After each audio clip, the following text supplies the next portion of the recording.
El título de la enseñanza es Felicidad, porque morir no es el fin. Vamos a la Biblia para ver la concordancia del título con la Biblia. Felicidad porque morir no es el fin. ¿Puedo ser feliz en la muerte? Al pensar que no se acaba todo, ni para mí ni para mis seres queridos, si estoy siguiendo a Dios, a Cristo. Apocalipsis en su capítulo 14, verso 13 dice así: entonces oí una voz del cielo que decía: escribe, tristes. Muy bien, no dice tristes, amargados, fracasados. No dice así. Dice dichosos o felices, los que de ahora en adelante mueren en el pecado, en las drogas, en la pornografía. No, mueren ¿en quién? Dice en el Señor y está con mayúscula. Eso significa que está hablando de Cristo. Sí, dice el Espíritu Santo, ellos descansarán de sus fatigosas tareas, pues sus obras los acompañan. La Biblia dice que será un descanso. Para los que morimos caminando con Cristo, descansaremos.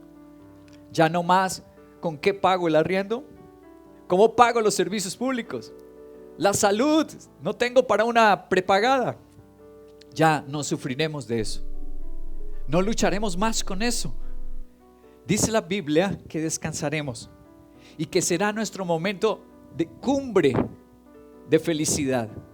Pero la condición es estar en el Señor, caminar con Él, estar en Él. Esa es la condición. ¿Por qué se asocia la muerte entonces con tristeza y con miedo? Voy a responder con una historia impresionante. El otro lado se puede ver a kilómetros de distancia y kilómetros, como si tu visión no fuera limitada. Lo que pensaríamos, eso no es bíblico, pero en realidad Juan en Apocalipsis 21 es llevado por el Espíritu a una montaña muy alta, y aún así lee los nombres en las puertas de la Nueva Jerusalén. 12 puertas, todas ellas cerca de él, y estaban custodiadas por ángeles, y cuando vio a los ángeles custodiando las puertas, él supo que este era el reino de los cielos y anhelaba entrar. Dijo: para esto es para lo que fuimos creados. Y luego ve el infierno también. Entonces él está en una plataforma, mira hacia abajo a su izquierda y ve esto. Él lo describe como un abismo y oscuridad. En el fondo parecía fuego. Se llama John Burke. ¿Por qué lo están entrevistando en USA Today, en ese programa de televisión secular en los Estados Unidos? ¿Por qué entrevistan a John Burke? Porque es un hombre que sufrió una conversión impresionante, ingeniero de petróleos, estaba trabajando para la Shell, pero en la India, y hablando con un compañero de él, un hindú, practicante de la religión hindú, le dice: tuve una experiencia con la muerte. Ese hindú solo había escuchado hablar de Brahma, Shiva, Krishna y todos esos dioses del hinduismo. Y dice: soñé que moría y llegaba a una ciudad, y en esa ciudad habían 12 puertas, y pude leer el nombre que había en cada puerta, y era el nombre de cada uno de los apóstoles. ¡Wow! Y ese hombre dice que también vio el infierno. Nunca había leído la Biblia, jamás había escuchado de Cristo, pero Dios en su misericordia, John Burke le había estado predicando y Dios le dio esa experiencia a ese otro ingeniero de petróleos, y ese se convirtió a Cristo. Y más adelante en la entrevista de John Burke se refiere a un libro, la historia de un profesor de una universidad que se convirtió, y su libro se volvió uno de los más leídos en todo Estados Unidos, porque este hombre era ateo. Howard Storm es el nombre de este profesor.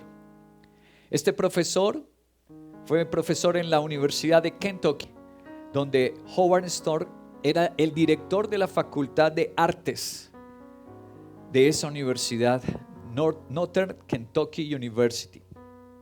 Howard Storm se describió como una persona absorbida en sí misma, agresiva, narcisista, y la familia le tenía miedo. Era un hombre que infringía violencia familiar. Howard dice que antes de su experiencia cercana a la muerte, toda su vida había sido del estoicismo autosuficiente, una corriente filosófica griega. Creía que no necesitaba de ayuda de nadie, podría manejar cualquier cosa, según relata en el extracto de su libro publicado en USA Today. Storm también era un tipo ateo, no creía en Dios o en la vida después de la muerte, sino que solo creía en la existencia del mundo material. Así se describe él. Ahora voy aquí a este momento, un pequeño extracto de lo que le sucedió. Storm era profesor de arte en Northern Kentucky University, ateo declarado cuando murió de una úlcera en el estómago que le perforó el duodeno. Curiosamente se vio de pie junto a la cama, sintiéndose mejor que nunca. Él comenzó a seguir a unos visitantes misteriosos, aunque amistosos, que le hacían señas por el pasillo. Aquello se convirtió en una caminata de varios kilómetros. Por el pasillo del hospital lo llamaron y empezaron a caminar. Y las condiciones se volvieron más oscuras. De repente los extraños que lo habían recibido con tanta calidez se volvieron groseros, hostiles. Ahora estaba como en la boca de un lobo, por lo que Storm sintió un terror absoluto. Ellos comenzaron a empujarlo, golpearlo, tirarlo, patearlo, morderlo y desgarrarlo con las uñas y las manos, mientras se reían y lo maldecían. Peleó lo mejor que pudo, pero mutilado física y emocionalmente en la lucha. Nunca ha habido una película o libro de terror que pueda comenzar a describir esa crueldad, recordó él. Finalmente me aplastaron, en definitiva perdí un ojo, mis orejas desaparecieron y quedé acostado en el piso de ese lugar infernal. Así que ahora tengo la eternidad, tiempo sin medida, para meditar en mi situación. Como había llevado una vida miserable, estaba destruido. Ahí me di cuenta de que esta es la parte horrible, que las personas con las que me había encontrado eran mis almas gemelas. Negaban a Dios, vivían para ellos mismos y sus vidas giraban en torno a la manipulación y el control de otras personas. Dediqué mi vida a construir un monumento a mi ego. Mi familia, mis esculturas, mis pinturas, nada de eso existía ya. ¿Y qué importaba? No estaba lejos de convertirme en uno de mis propios torturadores por toda la eternidad. Al fin Storm pidió ayuda. Grité en la oscuridad: Jesús, sálvame. Nunca en mi vida he querido decir algo con tanta fuerza. Entonces apareció una pequeña luz, mucho más brillante que el sol. Salieron manos y brazos, y cuando me tocaron, bajo esa luz pude verme a mí, a toda aquella sangre, porque estaba desangrado, y aquella sangre comenzó a disolverse y volví a estar completo. Él sintió un amor que está más allá de las palabras. Si tomara toda mi experiencia amorosa de toda mi vida y pudiera resumirla en un momento, no podría ni comenzar a medir la intensidad de ese amor que estaba sintiendo. Y ese amor ha sido la base de mi vida a partir de entonces. Esa experiencia fue tan transformadora que cuando Storm sanó de su condición médica, renunció a la cátedra titular y a la presidencia del Departamento de Artes de la Universidad de Kentucky para convertirse en un pastor de una pequeña iglesia donde sirve hasta el día de hoy. ¡Wow! ¡Qué historia!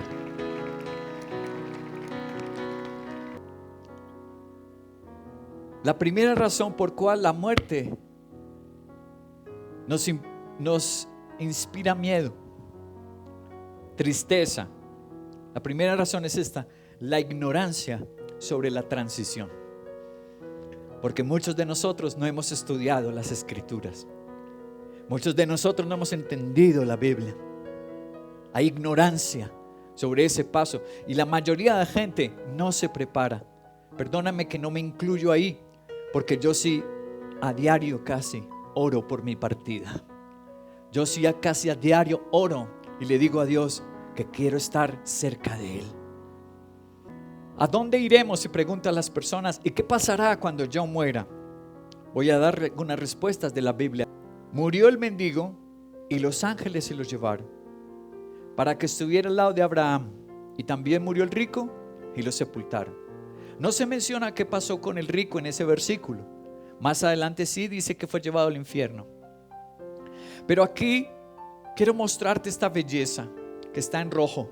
Los ángeles se lo llevaron. A Howard Stork ningún ángel se lo llevó cuando se reventó su úlcera. Ningún ángel. Pero Jesús aseguró que cuando un creyente que ha sido fiel a su Señor y lo ha amado, vendrán ángeles a llevar a Henry. ¡Wow!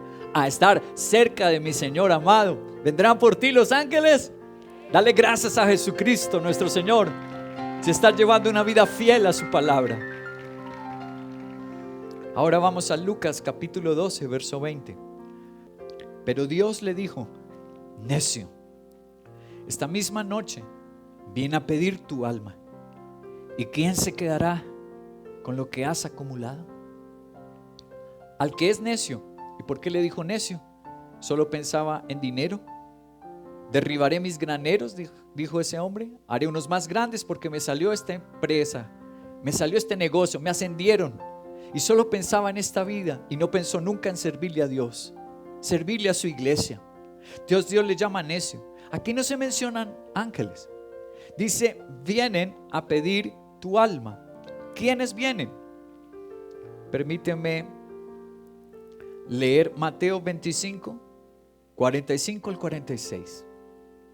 Son también palabras de Cristo. El Señor responderá: les aseguro que todo lo que no hicieron por el más pequeño de mis hermanos, tampoco lo hicieron por mí. Y aquellos irán al castigo eterno, y los justos a la vida eterna. No mencionó un limbo, no mencionó un purgatorio, solo 2 lugares. Está escrito en la Biblia: no hallarás 3 lugares, solamente 2. ¿A quiénes se refería Jesús con que vienen por ti? Voy a un teólogo famoso, lo tienes en la pantalla, se llama John Hill. Él es el famoso teólogo, primer teólogo bautista famoso en el mundo, siglo XVIII. Él fue el pastor de la iglesia donde más tarde Charles Spurgeon pastoreó. Fue pastor en Londres, en esa iglesia que luego se llamó el Tabernáculo Metropolitano. Voy a mostrarte qué explica John Hill de quienes vinieron por el necio. Las versiones siriacas de la Vulgata latina, es decir, las versiones que se escribieron en Siria, de manera agradable al texto griego, o sea que se ciñeron muy bien al original griego, se leen estas palabras: esta noche requieren tu alma de ti, o fuera de tu cuerpo. Y se leen en la versión etíope, la versión de la Biblia que se hizo en Etiopía, de la Vulgata latina. Ellos tomarán tu alma de ti. Pero ¿a quién se refiere como ellos?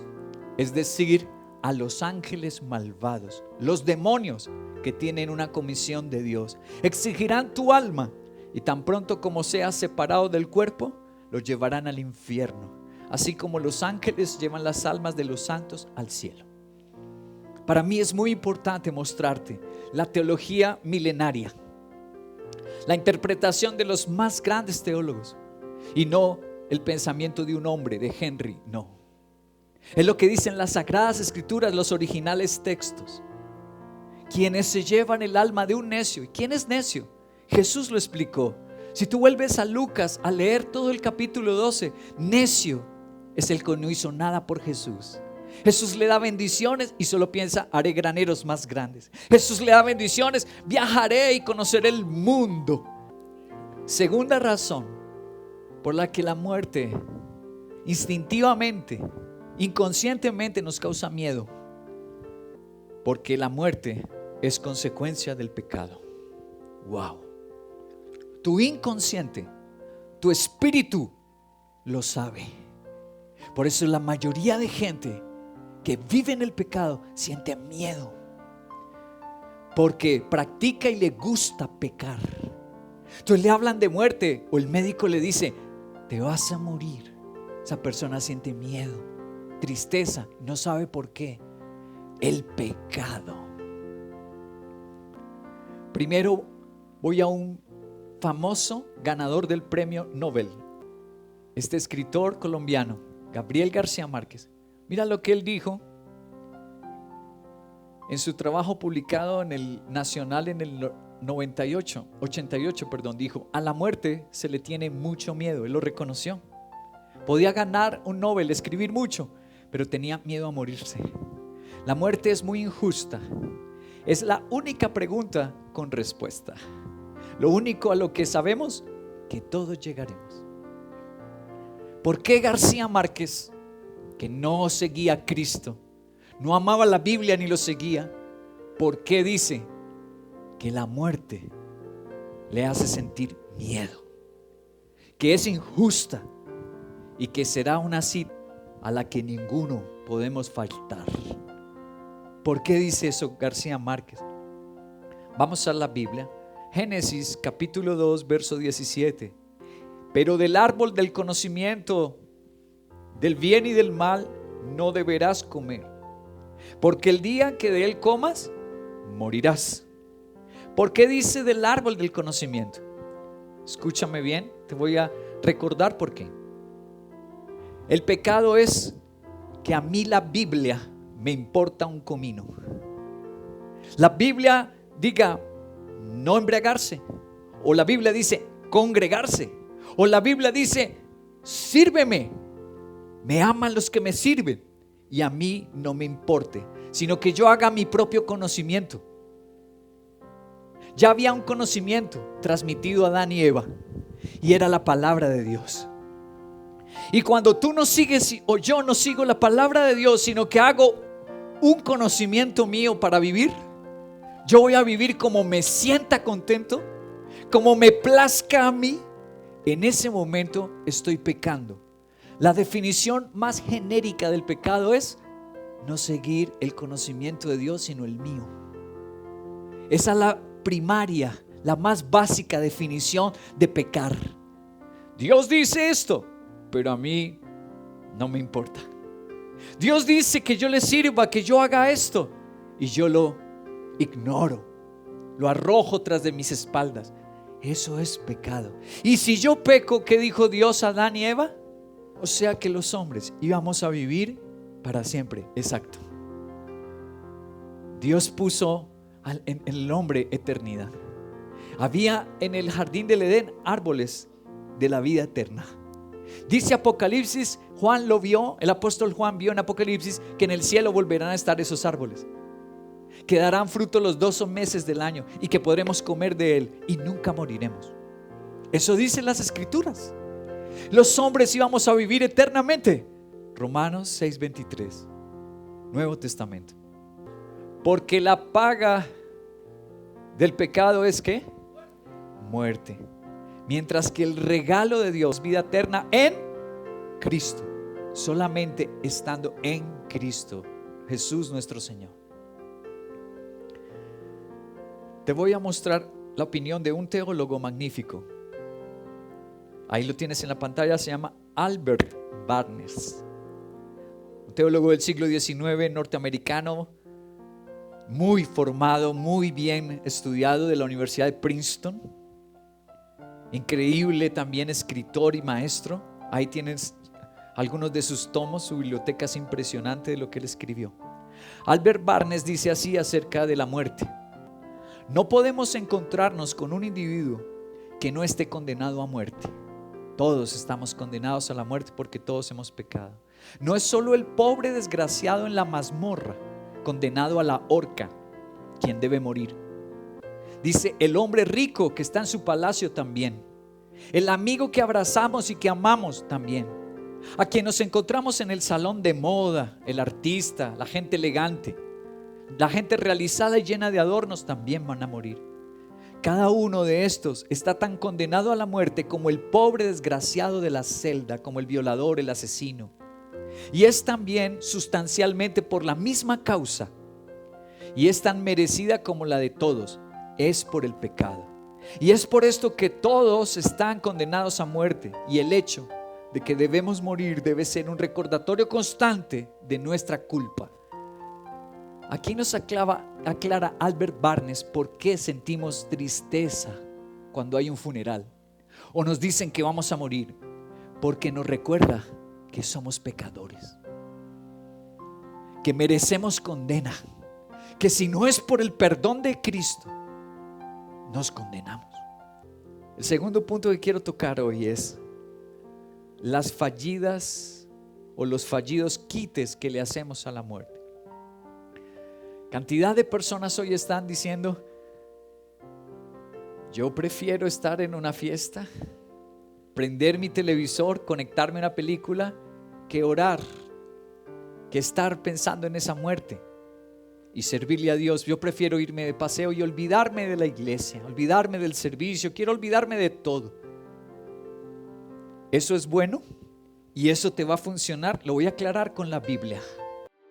24 de febrero de 1942. Cientos de refugiados judíos mueren a bordo del SS Struma. Confundido por error con un barco enemigo por un submarino soviético, el SS Struma, que transportaba a refugiados judíos europeos que huían a Palestina, fue impactado en el Mar Negro, partiendo del puerto rumano de Constanta con 769 judíos con destino a Estambul, desde donde planeaban solicitar la entrada a Palestina. Cuando arribaron a Estambul, a los pasajeros se les negó el visado de entrada tanto a Palestina como a Turquía, situación que provocó que el 23 de febrero fueran remolcados a la fuerza para regresar a Rumania y el día siguiente sufriera por equivocación su hundimiento en el Mar Negro. El SS Struma fue parte de la gran operación llamada Aliyah Bet, la cual buscó ayudar a la inmigración de refugiados judíos de Europa a Palestina, a pesar de las restricciones de inmigración británicas. Ahí lo tiene. Foto del SS Struma en el puerto de Estambul en 1942. El diario ABC también registra y recuerda el hecho. La vergüenza que Stalin era el dictador de Rusia en esa época, ocultó 50 años cuando un submarino soviético asesinó a casi 800 judíos. Les voy a recordar esto. Segunda Guerra Mundial. 769 judíos tomaron ese barco. La capacidad para ese barco era de 150 personas. Lo atiborraron de gente, 769. ¿Por qué esas personas rumanas salió de Rumania? ¿Por qué querían desesperadamente huir? Porque los nazis invadieron después Rumania. Y cuando llegaban los nazis a algún país, lo primero que hacían era exterminio de judíos. A los campos de concentración, o los acribillaban de las formas más brutales, miserables. ¿Ellos a qué le están huyendo? A la muerte. ¿Y qué se encontraron en el barco? Un submarino soviético, pensando que estaban llevando un metal que se usaba para las armas en esa época, el cromo. Y pensaban que lo llevaban ahí y el submarino soviético le disparó. A todas las personas, escúchame, 769, murieron 768, solo un judío vivió para contar la historia. Segunda de Crónicas capítulo 18, verso 18 y 19. Segunda de Crónicas 18, 18, dice: Micaías prosiguió: por lo tanto, oigan la palabra del Señor. Vi al Señor sentado en su trono, con todo el ejército del cielo alrededor de él, y a su derecha y a su izquierda. El Señor dijo: ¿quién seducirá a Acab, rey de Israel, para que ataque a Ramot de Galat y vaya a qué? A morir. Dios, que había determinado para este rey, se va a morir. Y convocó los ángeles y a los demonios también y dijo: ¿quién va a hacer la tarea? En realidad eran los demonios los que iban a recoger a Acab. Y uno de los demonios dijo: yo me encargo. Voy al final de la historia. Después de que uno de los demonios dijo: yo me encargo, voy a hacer mentira en la boca de esos profetas y yo lo voy a llevar a la muerte y me cojo esa alma. Y Dios le dijo: ve, ya le determinó su muerte. Voy al desenlace de la historia, versículo 29 y 33. Allí el rey de Israel le dijo a Josafat: yo entraré a la batalla. Está en rojo. Dice: me voy a disfrazar, dice Acab. El rey de Israel se disfrazó y entró así al combate. Verso 33. Sin embargo, alguien disparó su arco ¿hacia dónde? Al aire, al azar, e hirió al rey de Israel entre las piezas de su armadura. Todo estaba forrado en hierro y en una hendidura, ¡pum!, Dios dijo: ahí le cae la flecha. Hirió al rey de Israel entre las piezas de su armadura, y el rey le ordenó al que conducía el carro: da la vuelta. sácame del campo de batalla, pues me han herido. Y ese día murió. Les quiero preguntar, ¿andas con un disfraz? Te pones, sales del culto y el disfraz de, el pastor dijo eso, pero yo vivo mi vida feliz. Mis redes sociales, mi trabajo, mi economía, mis viajes, mi familia, esa es mi alegría. ¿Y de qué te servirá el disfraz? El día de tu muerte, ¿de qué te servirá tu disfraz? No, pero yo no robo, yo no mato. ¿Crees que ese disfraz te funciona? Eres bueno, buena comparada a mí, pero comparado a la Biblia, nadie es bueno. Tal vez te sientas mejor que yo y lo seas, pero frente a Dios, nadie es bueno. La salvación solo se obtiene por la fe, que es obediencia a su palabra, no sentir cosas bonitas, no pensar lo que yo quiera. Fe es la Biblia, seguir la palabra. ¿Por qué viene la fe? Dice Romanos, por oír la palabra de Dios. Quítate hoy tu disfraz en el nombre de Jesús. Sigue solamente a Cristo en obediencia, aun cuando nadie te vea en la iglesia. Allá afuera enamórate de Jesús y sírvele, porque ningún disfraz funciona. Eclesiastés capítulo 7 versículo 2, lo voy a leer en la versión Nueva Traducción Viviente. Dice así: vale más pasar el tiempo en funerales. ¿Qué? Eso dice Dios. Mejor los funerales que las rumbas y las fiestas. Al fin y al cabo, todos moriremos. Así que los que viven deberían tenerlo muy presente. Dios dice, es mejor los funerales. ¿Por qué? Porque te hace recordar que tú vas a morir. Es mejor que ponerse un disfraz de estoy de rumba, ya me deshice del servicio a Dios, de la iglesia, de la Biblia. ¿Y de qué sirve ese disfraz? Dice Dios, mejor que te prepares, que andes preparado para el día que va a ser más dichosa mi alma. Me encontraré con Jesús. Mira lo que piensa el mundo. ¿Han oído hablar de Larry King? El presentador de los Estados Unidos de programas más famoso que murió hace 2 años, Larry King. Los presidentes anhelaban que él los entrevistara, los candidatos a presidentes en los Estados Unidos, porque a quien él respaldara, la mayoría lo seguía. Era un hombre poderoso en la televisión de los Estados Unidos. Mira lo que dijo Larry King.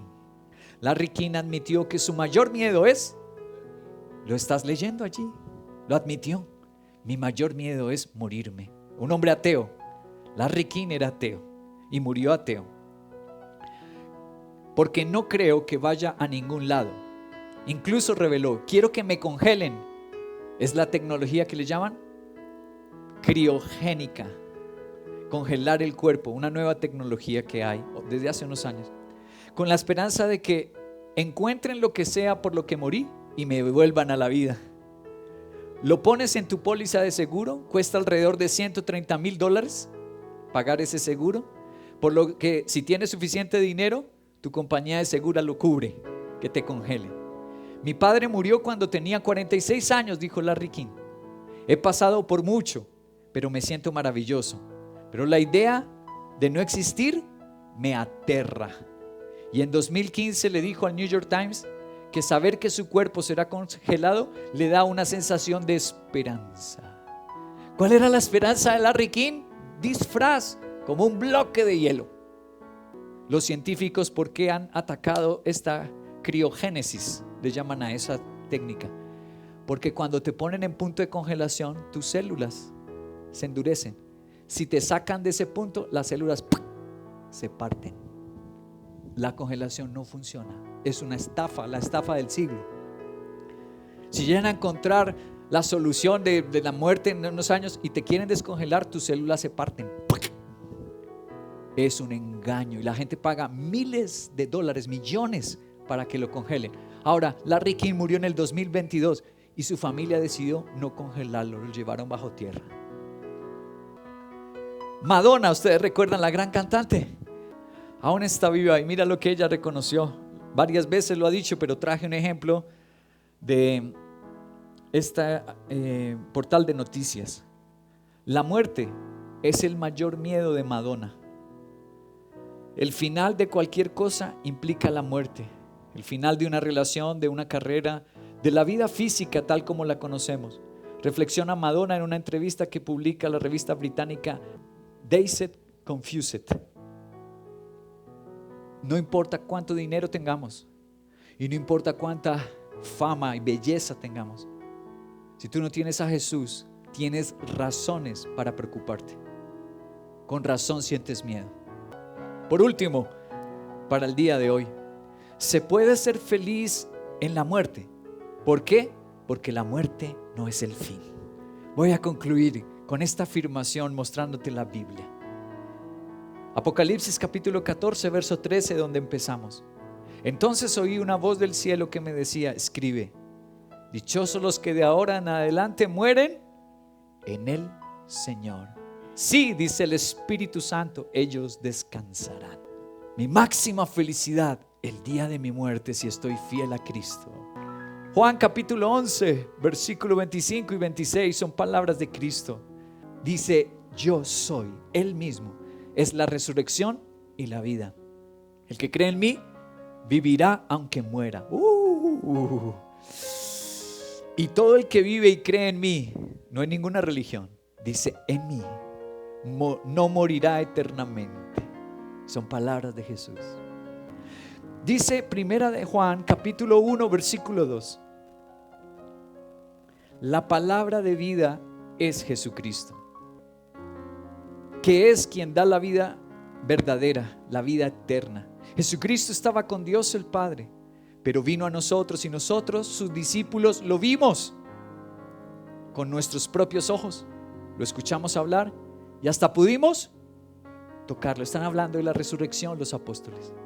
¿Por qué todos los apóstoles se dejaron matar, se dejaron asesinar por los romanos y por los judíos? ¿Por qué? Porque ellos dijeron: lo vimos resucitado, hasta lo tocamos.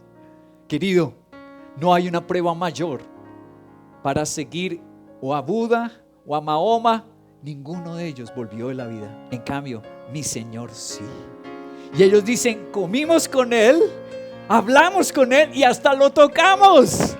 Por eso todos dieron su vida por Jesús. Concluyo esta enseñanza con una evidencia. Ustedes me dirán, quisiéramos ver una evidencia que la gente sí es feliz siendo cristiano y obedeciendo y sirviendo a Dios cuando la muerte le llega, pero no la muerte en la cama, no la muerte en un hospital y con inyecciones y sedantes y analgésicos, porque una muerte así no es tan difícil cuando te están cuidando.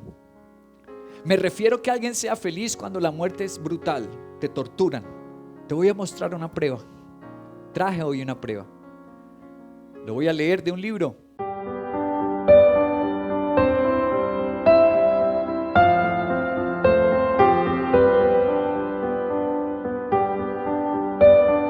Una exposición bella, fascinante y profunda de 30 de sus mejores enseñanzas, con su especial y singular estilo: historia, psicología, ciencia, arqueología y las aplicaciones más reales y verídicas de la palabra de Dios en todos los ámbitos de este mundo.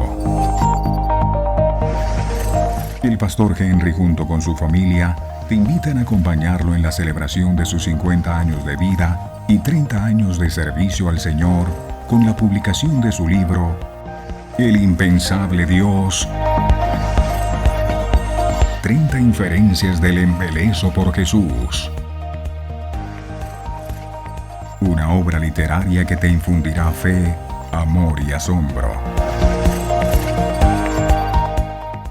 Regálaselo a alguien joven para que conozca a Cristo y viva una vida sobrenatural con Jesús.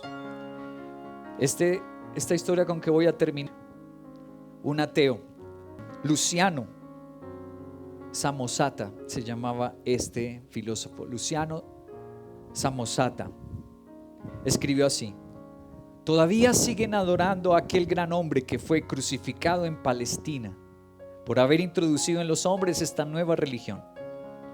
Incluso desde ciertas ciudades de Asia llegaron individuos de las comunidades cristianas para socorrer, defender y consolar a nuestro hombre, a Cristo. Y es que, para decirlo con pocas palabras, no tienen bienes propios. Cristo no tenía ni siquiera una tumba donde morir. es que los infelices, los cristianos, creen a pie juntillas que serán inmortales. Amén, así es. Y que vivirán eternamente. Amén. Por lo que desprecian la muerte. Incluso muchos de ellos se entregan gozosos. ¿Cómo se entregan? La prédica de hoy. Dicha. Se entregan a ella, a la muerte. Además, su fundador los convenció de que todos eran hermanos. Un ateo, enemigo del cristianismo, y escribió: todos ellos se mueren felices, porque aseguran que van a vivir por la eternidad. Leímos a Juan, es que lo vimos, lo oímos y lo tocamos. Por eso todos se dejaban matar brutalmente por los leones, por las fieras. Sabían que ángeles venían a recogerlos. Los ángeles de Dios se los llevaban. ¡Wow! ¡Qué preciosa historia! Así son las enseñanzas. Como saben, mi manera de predicar, enseñar, es con ejemplos reales. Pidámosle perdón a Dios por nuestros pecados.